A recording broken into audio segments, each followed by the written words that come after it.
Palabras de alegría y esperanza.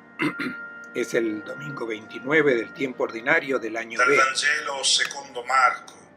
Y el Evangelio es de Marcos, capítulo 10, versículos 35 al 45. Y el comentario es del Padre Fernando Armelini. Un buen domingo para todos. Para comprender el texto evangélico de hoy, debemos colocarlo en el contexto. ¿Qué es lo que ha sucedido antes de esta escena embarazosa que se nos narra hoy? La de los dos hermanos que se presentan a Jesús y le dicen: cuando estés en la gloria, nosotros queremos los primeros puestos. ¿Qué es lo que ha pasado anteriormente? Anteriormente Jesús, por tercera vez, les había explicado a los discípulos cuál era su destino, su gloria, la manifestación de su belleza, de la belleza del hombre encarnado. Es el que dona su vida. Y por tercera vez, Jesús les dice: vamos a Jerusalén, y el Hijo del Hombre será entregado a las autoridades religiosas. Nos preguntamos, ¿entregado por quién? Y la respuesta viene espontánea, por Judas. No, se trata de un pasivo divino. Es el Padre el que entrega al Cordero en medio de los lobos. Es la única forma que tenía para mostrarle a los lobos que eran lobos. Por lo tanto, era muy lógico el comportamiento que tenían, pero de frente a uno que asume un comportamiento diverso, también los otros se dan cuenta, concretamente, que no se comportaban como seres humanos, sino como fieras. Es que solo cuando ven a un cordero se dan cuenta que esto era necesario, que el padre entregara a su hijo en mano de estos lobos. ¿Qué harán con este cordero? Se mencionan 7 acciones.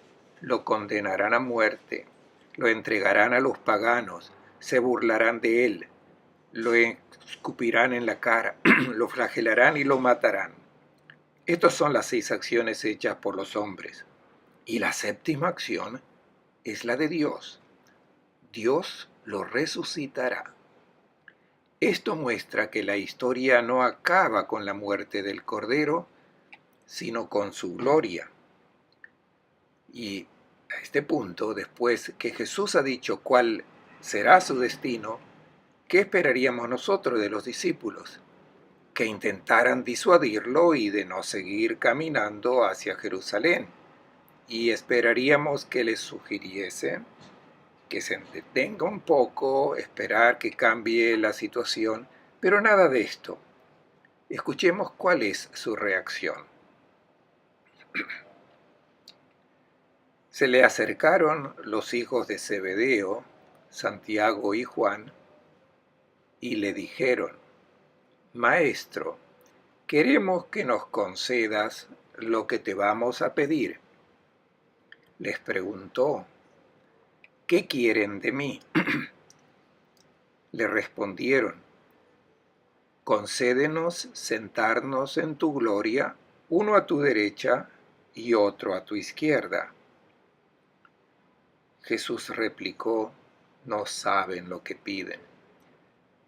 ¿Son capaces de beber la copa que yo he de beber y recibir el bautismo que yo voy a recibir? Ellos respondieron: podemos. Jesús les dijo: la copa que yo voy a beber, también la beberán ustedes. El bautismo que yo voy a recibir, también lo recibirán ustedes. Pero sentarse a mi derecha y a mi izquierda, no me toca a mí concederlo, sino que es para quienes está reservado. El episodio en el que están implicados los dos hijos de Zebedeo es muy embarazoso. ¿Qué sucede cuando los evangelistas escriben su evangelio? Todo ha cambiado radicalmente. Santiago ya ha dado su vida por Cristo durante la persecución de Herodes Agripa. Fue el primero de los apóstoles en donar su vida.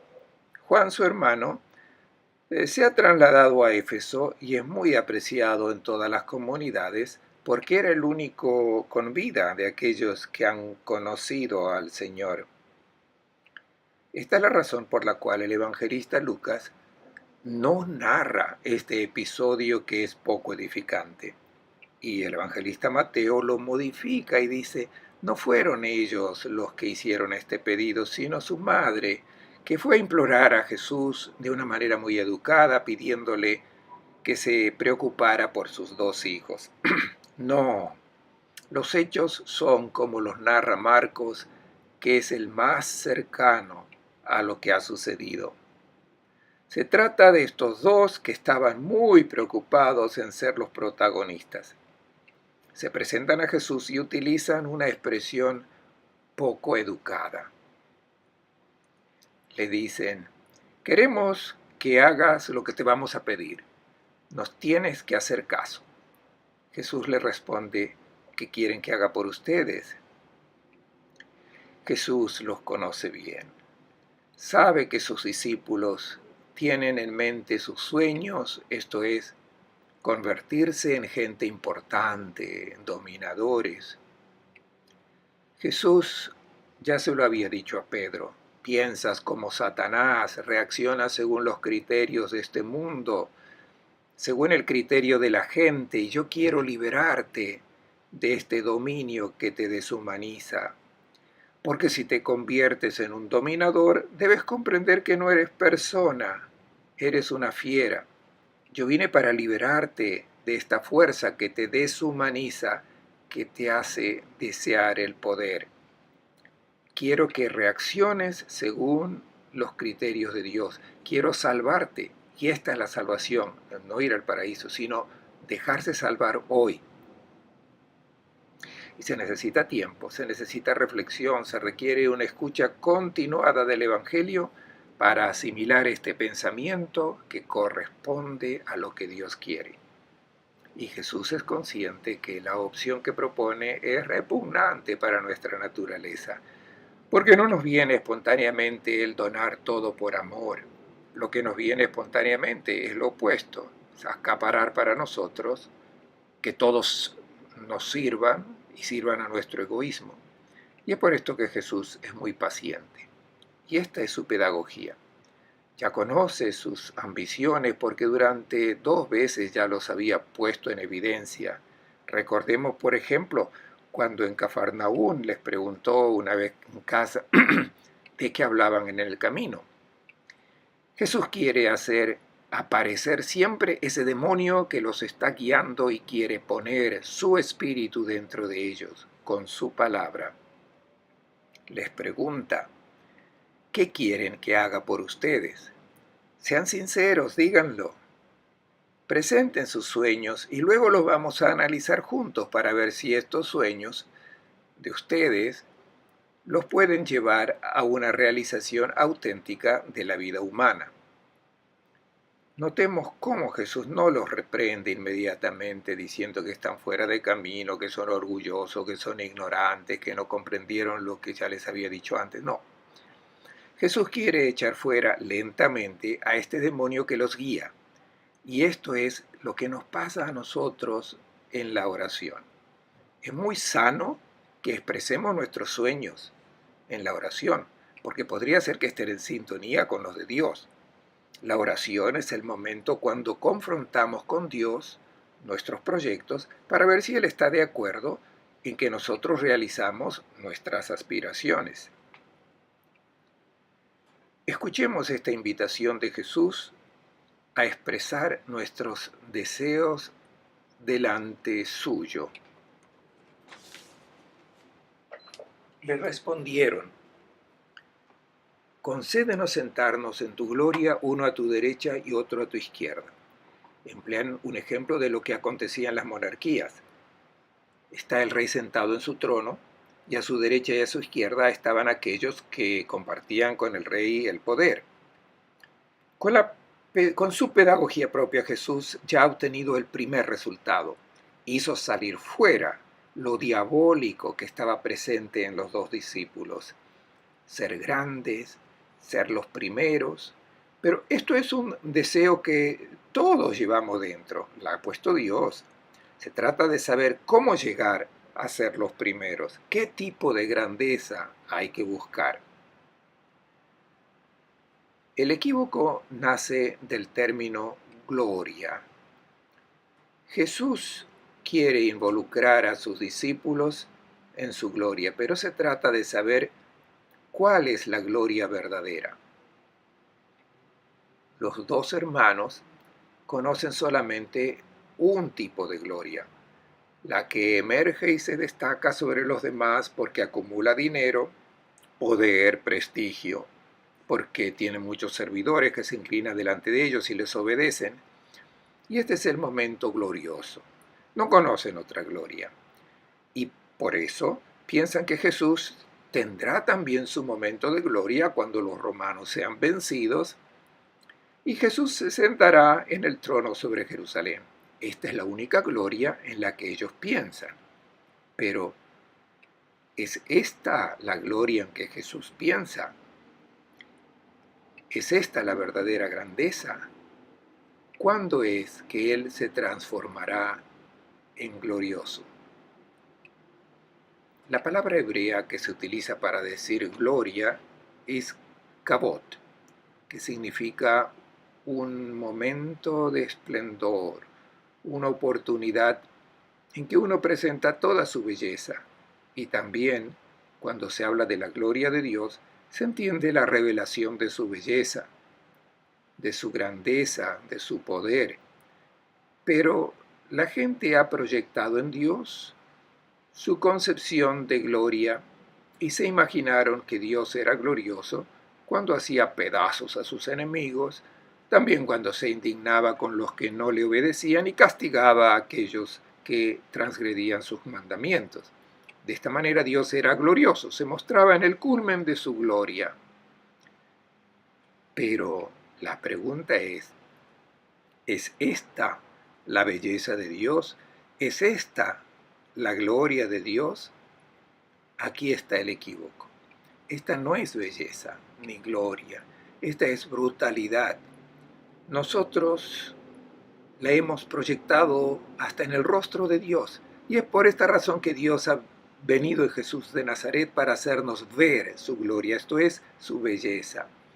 El dominio y el poder no es belleza, no es gloria, es brutalidad. No proyectemos en Dios nuestra gloria, la gloria del que se hace servir. Y la hemos proyectado en Dios porque aprendimos en el catecismo que Dios nos ha creado para que lo sirviéramos. No, esto es una brutalidad. La belleza y la gloria de Dios, nosotros la vemos lucir en el rostro de Jesús de Nazaret. La belleza de Dios es la inmensidad de su amor incondicional hasta la donación total de su vida. Esta es su gloria.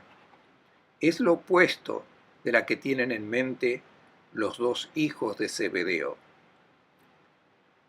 Recordemos lo que dice Pablo en su segunda carta a los Corintios, cuando dice que es el rostro de Jesús que nosotros vemos brillar, donde vemos brillar la gloria de Dios. Y utiliza una expresión muy bella, dice, el mismo Dios que mandó a la luz brillar en las tinieblas es el que hizo brillar su luz en nuestros corazones para que en nosotros se irradie la gloria de Dios como brilla en el rostro de Cristo.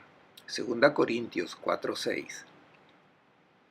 Estos dos, y también los otros 10, como vamos a ver dentro de poco, estaban muy lejos de interiorizar la idea que la persona es gloriosa, es hermosa cuando ama, cuando entrega la vida para la gloria del hermano, cuando sirve. Esta es la gloria, esta es la belleza. El resto ni es gloria ni es belleza, es desagradable. Estos dos hermanos no eran simplemente discípulos, sino que eran figuras eminentes de la iglesia primitiva. Notemos entonces cómo cuesta asimilar el nuevo concepto de gloria.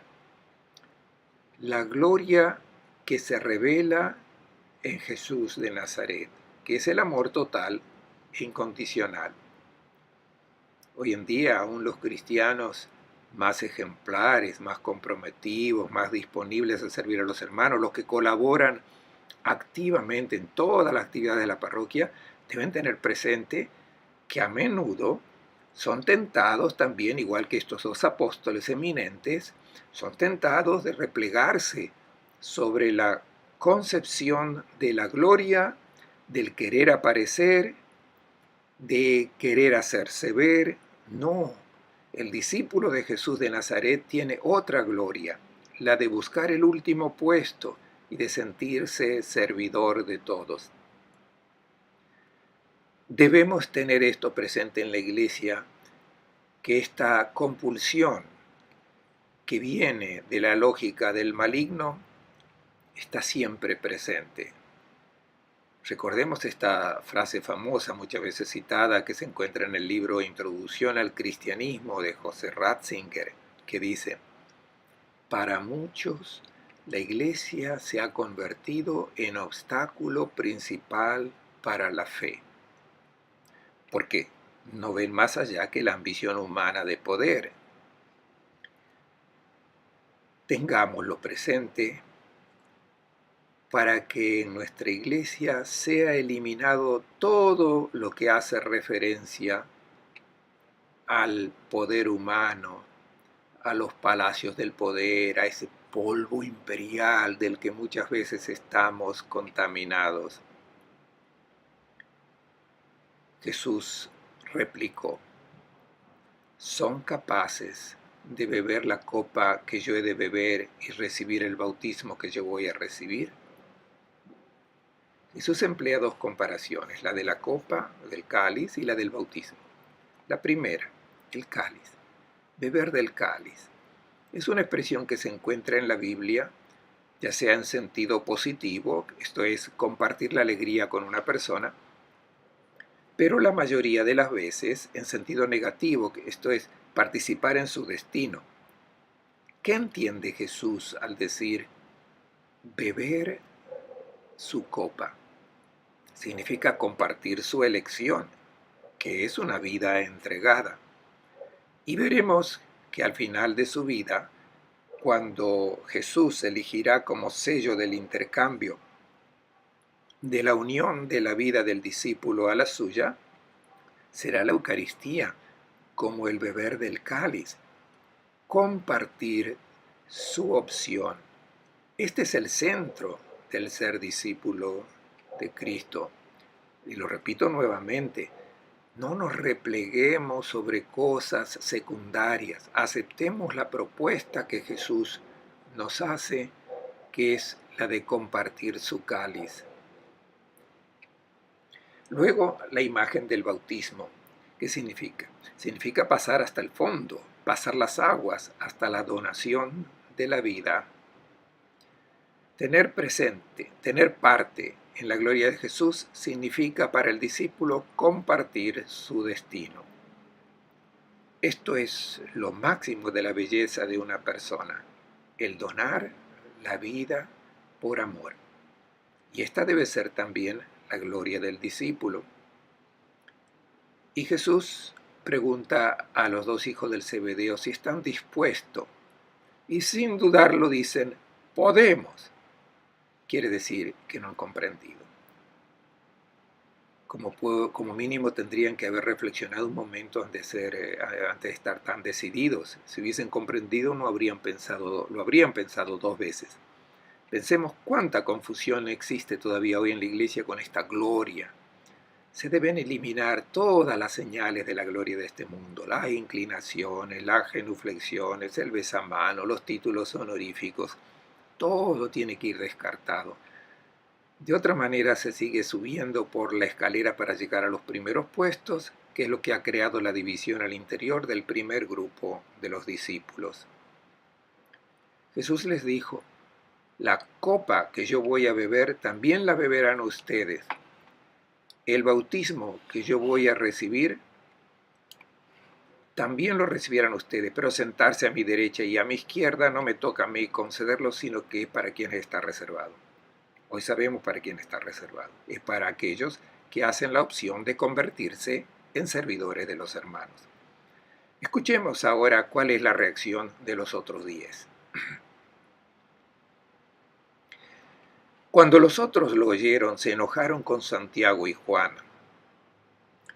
Pero Jesús los llamó y les dijo: saben que entre los paganos, los que son tenidos por gobernantes dominan a las naciones, como si fueran sus dueños, y los poderosos imponen su autoridad. No será así entre ustedes. Más bien, quien entre ustedes quiera llegar a ser grande, que se haga servidor de los demás. Y quien quiera ser el primero, que se haga sirviente de todos. Porque el Hijo del Hombre no vino a ser servido, sino a servir y a dar su vida como rescate por muchos.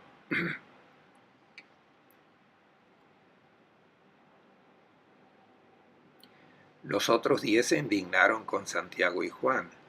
¿Por qué motivo se enojan con los dos? Porque sucede lo mismo que en clase cuando el maestro repite muchas veces la lección y siempre están estos dos que se han quedado atrasados y los otros se enojan con ellos porque no están atentos. No, no es por esta razón. Es que los otros 10 también quieren ser los primeros puestos. Están muy lejos de haber asimilado el pensamiento del maestro. Y sucede que en el primer grupo tenemos el primer cisma en la iglesia. Hay un pequeño detalle. El evangelista lo hace notar. Dice, los otros 10. Sabemos que eran 10. ¿Por qué insiste sobre estos 10? El detalle no es superfluo, porque hace referencia a una división dramática en el pueblo de Israel. 10 contra 2 y 2 contra 10. En tiempos de Roboam se tuvo la división entre las tribus de Israel, las 2 tribus del sur contra las 10 tribus del norte. ¿Cuál fue la razón? Roboam quería seguir manteniendo la opresión sobre el pueblo con su poder. Y las tribus del norte se separaron y casi se llega a una guerra que por fortuna fue bloqueada por un profeta. De lo contrario, se hubiera tenido una guerra entre tribus hermanas. En el grupo de los discípulos, es de Jesús, se realiza este cisma, esta división. Y todos los cismas en la historia de la Iglesia tendrán siempre como componentes cuestiones de poder. Todos los cismas. ¿Qué hace Jesús frente a esta división? Los llama a su lado. Por supuesto que ya estaban cerca de él. No estaban lejos, pero los llamó. Quiere decir que estaban lejos, que aún estaban muy lejos de su propuesta de vida. Están lejos con el corazón, no lejos materialmente, físicamente. Y Jesús les dice, saben que entre los paganos, los que son tenidos por gobernantes, es una sutil ironía de Jesús en referencia a los detentores del poder, son tenidos por gobernantes. El evangelista Lucas es aún más explícito, dice, aquellos que tienen el dominio completo sobre los demás y pretenden ser llamados benefactores. Lucas 22, 25. Euergetai era el título que muchos reyes se daban. Pensemos en los reyes helenistas, en Ptolomeos, los Seleucidas. Se apuntaban a este título Euergetai, los benefactores, cuando en realidad eran los opresores. Y Jesús se refiere a estos poderes del mundo que son los dominadores y los opresores, en vez de ser los servidores. Los discípulos tenían delante varios modelos de autoridad. Conocen a los líderes políticos, conocen a los líderes religiosos, a los rabinos, a los escribas, a los sacerdotes del templo. ¿Cómo se ejercita la autoridad, el poder? la autoridad como servicio, cómo se ejercita el poder, que es siempre diabólico, porque el poder es siempre opresor. Todos lo ejercitan de la misma manera, dando órdenes, buscando privilegios, y exigen ser reverenciados como prescribe el ceremonial. Delante de ellos es siempre necesario arrodillarse, besar la mano, exponer atentamente los títulos según las conveniencias adecuadas a la posición de prestigio que ocupan, de lo contrario se enojan. Esta es la manera como la autoridad, que debe ser servicio, se transforma en dominio, en poder. Siempre pasa esto, dice Jesús, pero entre ustedes no es así. Ninguno de estos tipos de autoridad y poder pueden ser tomados como ejemplo en la familia de los discípulos de Cristo. Y Jesús continúa diciendo, no será así entre ustedes, más bien quien entre ustedes quiera llegar a ser grande, que se haga servidor de los demás, y quien quiera ser el primero, que se haga sirviente de todos. Esta es la nueva lógica. Serán grandes, serán los primeros, muy bien, pero para ser los primeros deben ser diáconos en griego y doulos, dos palabras que debemos entender lo que significan. Diáconos es la verdadera grandeza, es la del ser servidores. Diáconos designa el servicio que uno hace espontáneamente, no por su propia voluntad. Debe ser grande, pero no según los criterios de este mundo. La grandeza y la gloria de este mundo es lo opuesto a ser diácono. Esto es, escoge ser servidor. Si alguien tiene necesidad de ti, si puedes hacer algo por él o por ella, lo debes hacer. Porque eres diácono, eres mi discípulo. Luego tenemos la palabra doulos. Es el esclavo, está forzado a hacer el trabajo que le piden. O sea, el que ya no se pertenece a sí mismo, sino que pertenece al patrón. ¿Y quién es el patrón del discípulo de Cristo? Cualquiera que tenga necesidad de su ayuda. Esto es el cristianismo, no cualquier devoción, para esconder quizás y evitar lo que es esencial. La gloria de Jesús, la gloria del discípulo, no es sólo diferente de la gloria de este mundo, sino que es lo opuesto a las grandezas de este mundo. En este mundo el que domina es grande, en el mundo nuevo es grande el que sirve. En el mundo grande es el que sube, en el mundo nuevo es el que baja. En el mundo los grandes son los que ocupan los primeros puestos. En el mundo nuevo, el mundo que Jesús ha iniciado, el puesto de honor es el último, el del esclavo y el del siervo. Y dice Jesús, diáconos, esclavo de todos. Es sorprendente porque si se encuentra una persona un poco agradable, da incluso gusto servirle, hacerle favores. Pero Jesús pide al discípulo sentirse esclavo de las necesidades de cualquiera que se dirija a él. Y luego concluye presentando su propia persona. Dice, porque el Hijo del Hombre, esta imagen perfecta del Padre del cielo, no vino a ser servido, sino que quiere que nosotros dejemos que Él nos sirva. El Hijo del Hombre no vino para ser servido, sino a servir y a dar su vida como rescate por muchos. En las religiones, incluida la judía, Dios era servido por los hombres, Dios que pedía que todos se inclinasen delante de Él, pero con Jesús cambia radicalmente este rostro de Dios. Jesús no pide ser servido, sino que es Él que se pone al servicio de los demás. Y viene para rescatarnos de nuestras esclavitudes. ¿Cuál es nuestra esclavitud? Es ese demonio que nos quiere llevar a buscar obtener la gloria según los criterios de este mundo. Es este demonio que nos deshumaniza, porque la única manera de llegar a ser verdaderamente persona exitosa es transformarse en servidor por amor a los hermanos.